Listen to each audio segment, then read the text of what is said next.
to cut the line of people wanting to come into the United States legally. And it's important. I want to set the stage for today's show, talking about mass immigration, because it's something that uh, is an important part of not only what's going on currently in conversations here in the U.S. debates, but also relating it back to America's future as a small business renaissance that I've talked about before, and our economy here in the U.S. Immigration does play a role in that, and what I want to do is provide you with some data so that you can learn a little bit more if you're not familiar with what's going on with immigration here in the U.S. And for me, getting into it, it was really eye opening. It was surprising. At times, it was shocking to get into this data and share it more. And it's been something I wanted to talk about on the show for a while now. And I want to start to set the stage, start for us to dip our toes into this, and for you to understand this more, because it does affect you in some way. And as an American, I believe it's important for us to understand what is going on, where you don't understand something, and where something doesn't make sense. As I've shared it before here on the show, lean in, be curious, and ask questions. And that's the focus also for today's show. So I'm gonna get the chat up. Welcome back. Excited to again go live here for the show and be able to get your questions coming in, thoughts, what you disagree with, what you resonate with, and especially relating to this topic about immigration. I want to know what your thoughts are on it. And where I want to start is, again, as I said, it's just not right to cut the line of people wanting to come into the United States legally. On as a first point here, and I want to share something because I have empathy. I do for others, and I know that you do too, as a small business owner or as a supporter of small businesses. There's empathy that's there, is my guess for you as well. And there also is, I do also have common sense. And I know that, the example I use here is to think that no student ever in the history of taking a test has ever cheated on the test would be absurd for an assumption to make. Cheating has happened on tests. And similarly for systems, there is an abuse of systems. There's taking advantages of systems. And so you got to be able to filter your worldview through that way and have that realization. I know that can be hard sometimes to have that realization, but it's really important as you're getting into this stuff, because at times there can be sinister tactics that are used, labels that can be put on you to not even start to have the conversation about this. And that is wrong. And that is something that we need to continue to push back against as Americans, and to be able to have conversations, be able to disagree, and still be able to be in this civil society together. That is one part of the mission for this show, is to be able to unify us in being able to understand where each other is coming from for perspectives and opinions, and then being able to listen, and where you could potentially learn something new, being able to learn something new. But that is something I really want to come across clear for you before diving into this and going more into this. So let me go through setting the stage for you, how this relates then back to some other shows that I've done. I think of housing industry specifically, and then again with jobs as well. That's another area of focus I want to get into. But where I want to start with is the total estimates of illegal immigrants living here in the U.S. Again, I mean, these are estimates. No one really knows the answer to this, but there's been like estimates of over 10 million, others like 20 million or even more. And there's been, as I said before, with these systems and these ways that you can come into the country, there have been a lot of times in history taken advantage of for those systems. So again, I want to make sure that we're continuing to think about this worldview in that way. So when I got into then the numbers, learning more about the estimates for the cost of illegals here in the United States to the taxpayer, it can range for estimates from 150 billion to 431 billion, and that includes 70% that are contributing to paying taxes. And so you think about those numbers and go back to First, what could those be? That it's K through 12 education, emergency services. I'm going to get to services a little bit later, healthcare services a little bit later.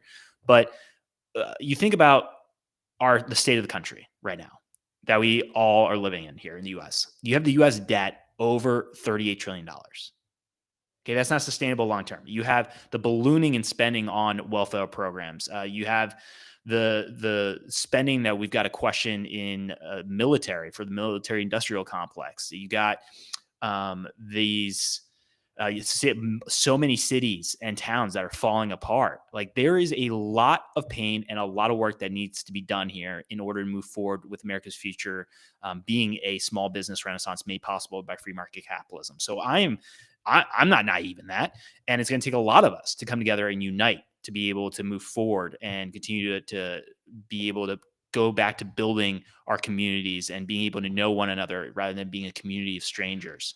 And so where I want to kick this off with is with the personal, you think of personal debt. So you could talk to your fellow Americans and ask, you can have that hard conversation talking about debt. There are a lot of Americans struggling when it comes to debt. You think of student loan debt is a one, auto loan. You think of credit cards debts. And I've talked about that before here on the show. So already there's a lot of pain. They're going to add on to that more of these costs. So the example relating to hospital visits, this was done in Texas Health and Human Services Commission. It was 1 month. In 1 month, there was 30,000 hospital visits from illegal immigrants that cost the hospitals over 121 million in healthcare costs. That eye-opening and shocking for data. So I want to repeat that. 1 month, 30,000 hospital visits from illegal immigrants that cost the hospitals over 121 million in healthcare costs. So to move forward into then thinking now jobs, there's that talk of with unskilled labor of like, well, who's going to do our jobs, which is like a ridiculous statement in itself for that. Because you got to also now, when it comes to your worldview, think about incentives. Okay, incentives here. There are over 7 million Americans that are unemployed. So 7.5 million for estimates of Americans that are unemployed. Americans will do any job for a fair wage and good working conditions. So now you get into then incentives. If you are coming into this country illegally and then seeking out a job, it's going to be a lot harder to voice the challenges in the working conditions. And especially if you think about pay. So it's like if you're getting third world labor coming in, then you have third world wages, and the working conditions can be absolutely terrible. And that is something that has to change in our business community, is a focus on caring for our teams. And I know a lot of small business owners that care about their teams, care about their communities, care about the people they're serving through their services and products. And that needs to be a ripple effect across this country and continue to be pushed as the narrative, not because of the incentives, you're able to take advantage of people and take advantage of the working conditions. That has to change. And then when it comes to specifically immigration policies, you think about here in the U.S. The U.S. is the greatest country in this world, and one of those reasons is because of immigration. The ability, the leniency in being able to come to this country and to come into this country and decide your future, and that goes in line with the American dream of being able to take on that self-determination, responsibility, and go make it happen for yourself. And that is something that we've got to preserve here in this country, is that freedom to decide how you make a living through capitalism. And that includes you owning your small business and going out there and making it happen, leaving your mark, your impact, the legacy that you want. And I think about this impact, the impact that you want for your business, if you're a small business owner, or if you're a supporter of small businesses, as well as small business owners, the impact you want to make on your communities and your country. So the immigration policies are very lenient compared to places like South Korea and Japan, which have much stricter immigration policies. And so it's important to have an understanding of what's going on in all these other countries. What are their immigration policies? And you'll start to notice just how amazing America is for the ability for you to come into this country and then decide your future. It's incredible. And that gave me a lot of pride in this country, and I hope that that can give you pride too in this country as well for you, or about this country for you. Because as I said, I love this country, and I hope you love this country too.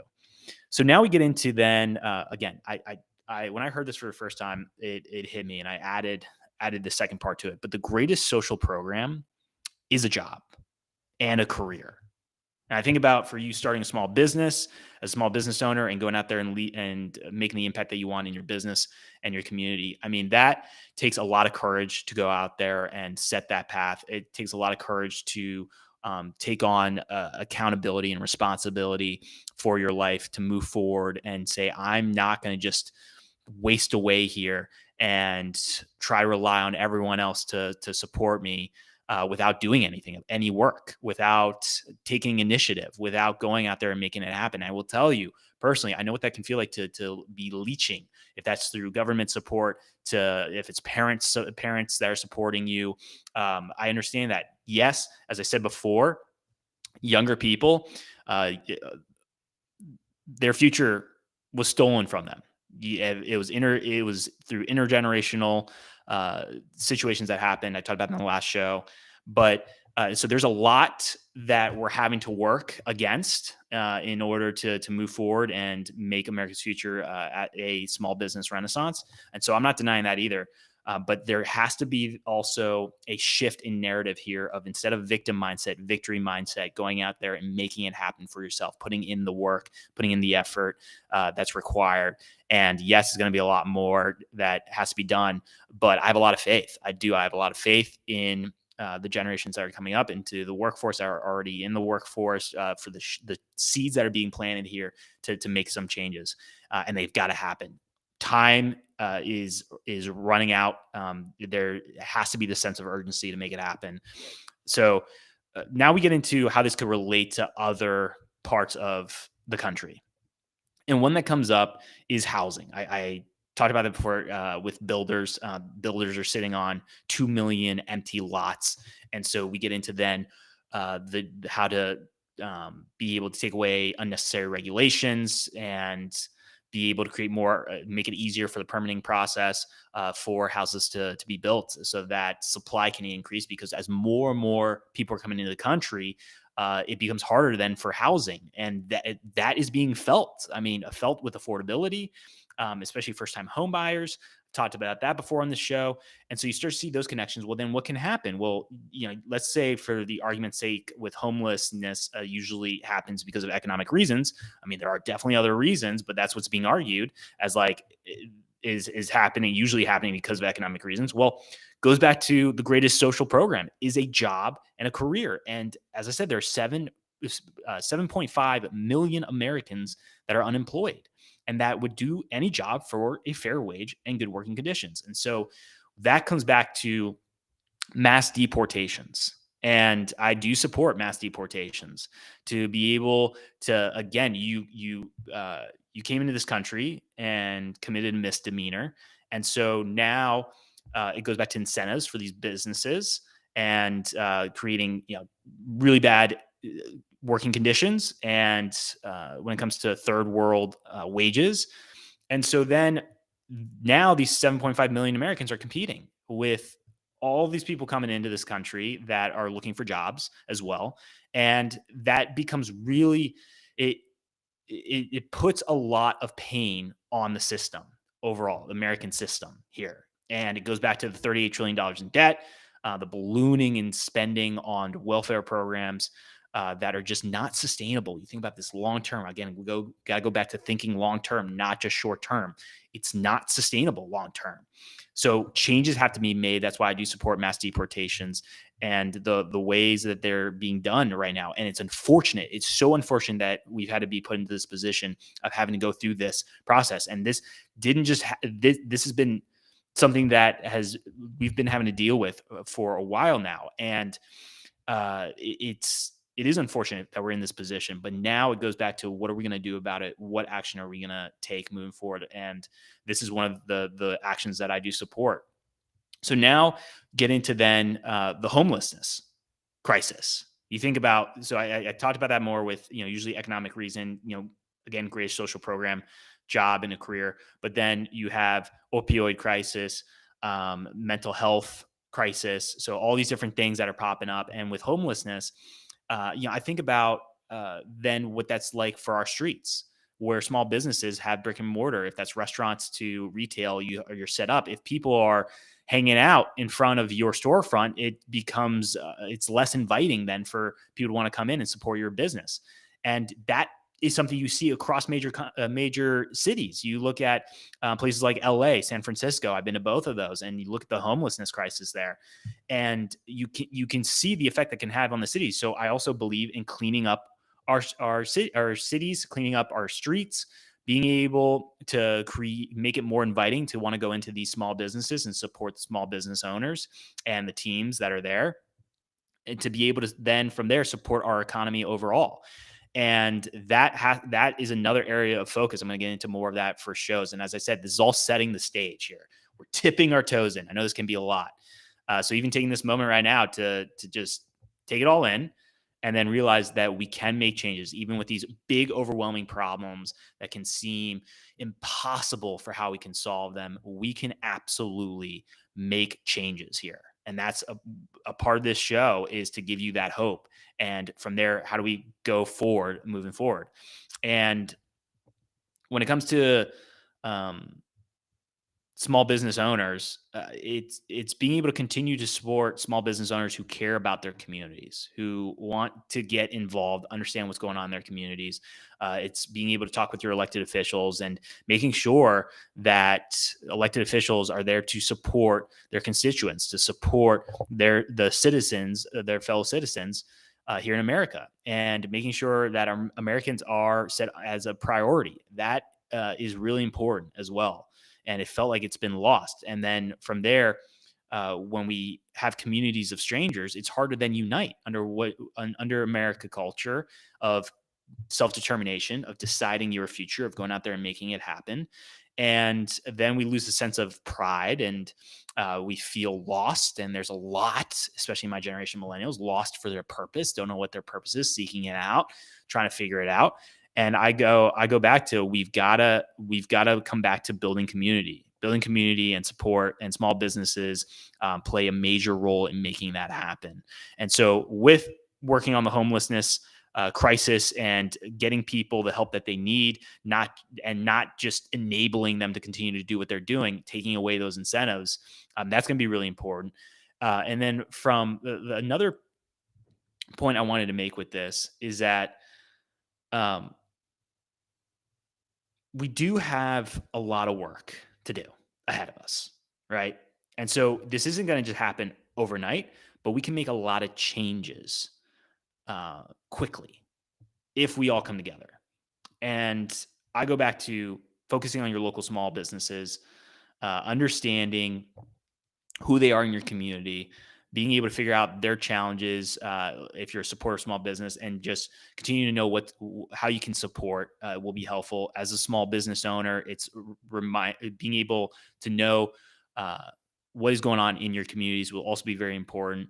And then it's realizing too, for worldview, that we've got to focus on making sure that we're following the rules. I think about this for the laws on books. An example that comes up for me was recently in New York. There was an ICE raid on Canal Street, and if you know anything about Canal Street in New York City, there is a lot of illegal street vendors there, and then you also have brick and mortar businesses that are there, and so we've got to focus on cleaning up the streets and being able to enforce when people like illegal street vendors, when that's happening, enforcing the laws, because it takes away then the opportunity for the small businesses that are doing it the right way, that are paying their taxes, that are trying to support their communities and not try to take advantage of people that they're serving through their products and services. And so that goes back to then with immigration. It's like we've got to follow the rules, and going back to the line, like not cutting the line because it's just not right. And that also has to change as a narrative a national narrative in this country, to the importance of following the laws, being able to support your communities and unite. So more to come on all of these different topics. This is setting the stage for you. Really appreciate and thank you for your support with this movement. It is a determined movement. I've said it before, and it's a growing and expanding movement. And it's about being able to unite where we can talk about these topics, and they are they can be hard conversations. And instead of instead of shutting off from the conversation because of fear of having a label put on you, it's being able to courageously step forward and move forward, and to be able to share the truth, share what's going on here, because more people have to wake up to what is going on, to the truth. And I said it before for one of my what you can expect from the show is I'm going to be seeking out the truth and sharing that with you, especially when it gets uncomfortable. It's leaning into that. And then where I make a mistake, I'll admit that and share that with you. So thank you for being here for today's show. Excited to reconnect again soon with you. See you tomorrow.